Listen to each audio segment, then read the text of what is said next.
As we reach the end here, our tradition is always to ask for sort of a tip or war story. I don't know if you have anything you'd like to share as we wrap up.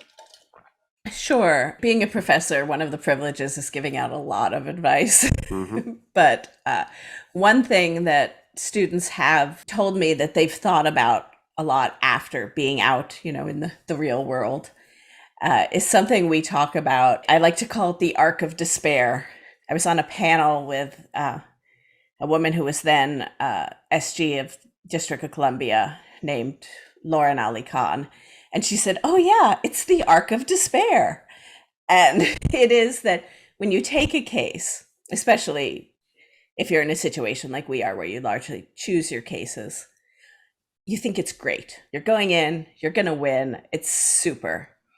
And then you start working on it and you research and you start seeing the problems and you see more problems and you see the point that the other side has.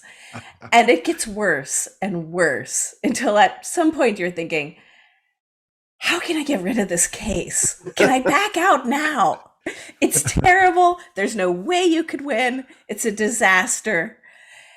And at that point, you're at the bottom of the arc of despair.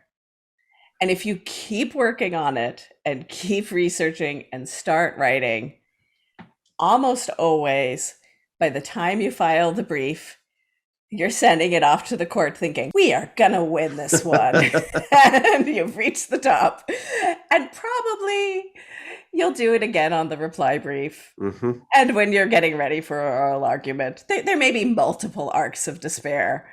But the important part is to realize that it's an important part of the process. You will not have a good brief if you haven't reached that bottom of the arc of despair, because you won't have dealt with everything that the other side has to throw at you.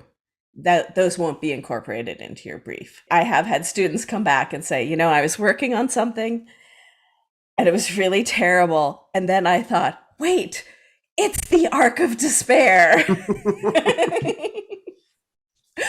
And so that is turns out, I think, my most useful advice to students.